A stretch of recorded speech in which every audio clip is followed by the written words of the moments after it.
Bu videoda dinleyeceğiniz bilgiler ilacın prospektüsünden faydalanarak Madekassol merhem kullanıcılığını bilgilendirmek amacıyla hazırlanmıştır.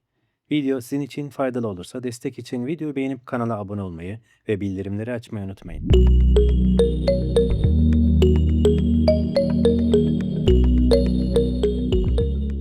Dermatolojik ilaçlar grubunda yer alan Madekassol merhem, 40 gramlık alüminyum tüplerde sunulmaktadır.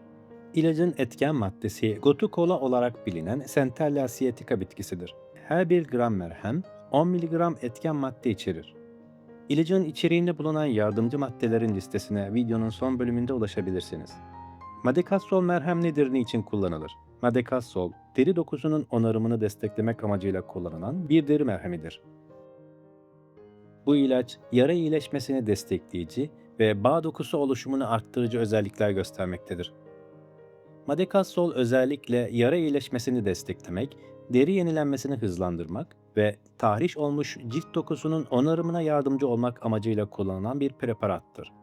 Madekassol genellikle şu durumlarda kullanılır: yüzeysel deri yaraları, küçük kesikler, hafif yanıklar, çatlaklar, dikiş izleri, deri ülserleri, tahriş olmuş cilt bölgeleri, emzirme döneminde oluşan meme başı çatlakları, deri grefti uygulamaları sonrası bakım, epilasyon, lazer veya peeling sonrası oluşan cilt hassasiyeti ve sivilce sonrası oluşan yüzeysel izler.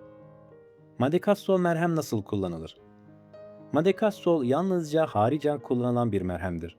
Uygulamadan önce ilgili bölge temizlenmeli ve kurulanmalıdır. Daha sonra merhem ince bir tabaka halinde problemli bölgeye uygulanır. Kullanım sıklığı genellikle günde 1 veya 2 kez şeklindedir. Tedavi süresi hastalığın durumuna, yara bölgesinin büyüklüğüne ve cildin verdiği yanıta göre değişebilir.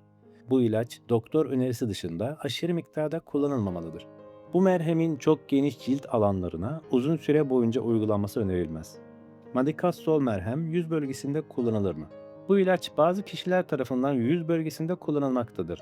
Özellikle cilt tahrişi, kuruluk, soyulma ve sivilce sonrası oluşan yüzeysel izler amacıyla tercih edilmektedir.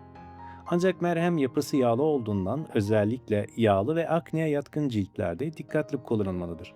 Fazla miktarda kullanılması gözenek tıkanmasına, yağlanmaya ve bazı kişilerde yeni sivilce oluşumuna neden olabilir. Bu nedenle yüz bölgesinde ince tabaka halinde ve tercihen gece uygulanması önerilir. Madekassol sivilce tedavisinde kullanılır mı? Madekassol aktif sivilce tedavisi amacıyla geliştirilmiş bir ilaç değildir. Ancak sivilce sonrası oluşan kızarıklık, yüzeysel iz, tahriş ve cilt hassasiyeti gibi durumlarda destekleyici amaçla kullanılabilmektedir. Madekassol'u kullanmadan önce bilinmesi gereken hususlar ise şunlardır: İlacın etken maddesine veya içeriğindeki yardımcı maddelerden herhangi birine karşı bir alerjiniz varsa bu ilacı kullanmanız önerilmez. İlacın göz ile temasından kaçınılmalıdır. Gözle temas etmesi durumunda bol su ile yıkanmalıdır.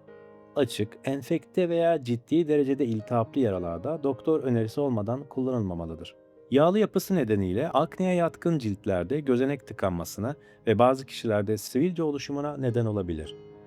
Bu ilacı hamilelik döneminde kullanmadan önce mutlaka doktora danışılmalıdır. Emzirme döneminde meme bölgesine uygulanıyorsa, emzirmeden önce bölgenin temizlenmesi gerekir. Madekassol'un kullanımıyla oluşabilecek olası yan etkiler ise şunlardır: Madekassol'un kullanımıyla kızarıklık, kaşıntı, yanma hissi, döküntü, tahriş ve cilt hassasiyeti oluşabilir. Bu video sizin için faydalı olduysa destek için videoyu beğenip kanala abone olun.